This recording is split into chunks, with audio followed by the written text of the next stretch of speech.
We begin tonight with West Asia. The region is witnessing a major shift. New alliances are shaping up. The Gulf nations are undertaking reforms. And in the midst of all this, India's External Affairs Minister S. Jaishankar has kicked off a tour, a 6-day-long visit to West Asia.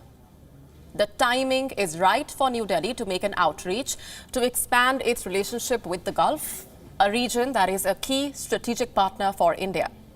On Gravitas tonight, we tell you how a shift in West Asia has opened up opportunities for India, how New Delhi can leverage its strong ties to the region and expand and grow this partnership.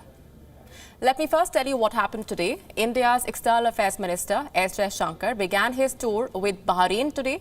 He had a series of engagements. Jaishankar met with his Bahraini counterpart, Abdul Latif bin Rashid Al Zayani. He also met Prime Minister Prince Salman bin Hamad Al Khalifa. He conveyed condolences on the demise of Prince Khalifa bin Salman Al Khalifa, the late Prime Minister of Bahrain. The External Affairs Minister also thanked Bahrain for taking special care of the Indian diaspora in Bahrain during this pandemic. S. Jaishankar also paid a visit to Lord Sri Krishna Temple in Manama, the capital of Bahrain. Last year, Prime Minister Modi had launched a redevelopment project for this 200-year-old temple, a project that is worth $4.2 million. Jaishankar also interacted with members of the Indian diaspora via a video call. All through his engagements, the External Affairs Minister emphasized on the strong bond that India shares with Bahrain, a country where the Indian diaspora represents a third of Bahrain's population. S. Jaishankar travels to the UAE next, followed by Seychelles, countries that are central to India's strategy in the region. Why is India reaching out to its Gulf partners right now? Because India's regional influence is growing. India no longer wants to look at the Gulf just as a source of oil. It considers Gulf countries as key strategic partners. Jaishankar's decision to undertake this tour during a pandemic could be an attempt to achieve key goals that are both short and long-term in nature and build on the personal outreach of Prime Minister Narendra Modi. So what are these goals that the Indian External Affairs Minister could hope to achieve with this tour? We have identified some possibilities. Number one, this is a more immediate concern to protect India's interests in the Gulf. The pandemic has triggered a lot of turbulence in this region. While new alliances are being built, Gulf nations are looking within too. They are tightening their belts.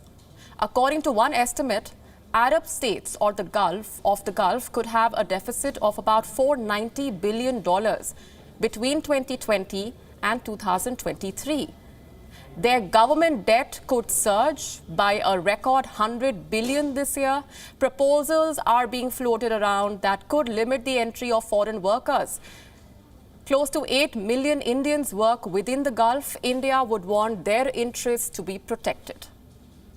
Second, the Gulf is diversifying.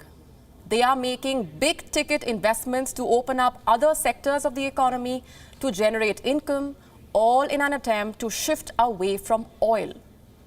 And India can offer many investment opportunities to the Gulf. We'll share a few thoughts on this in just a bit. How else can India leverage this West Asia outreach?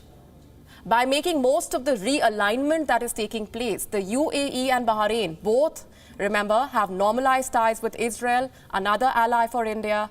There is now an opening for all the four countries, India, Israel, the UAE and Bahrain, to work together on areas of mutual interest.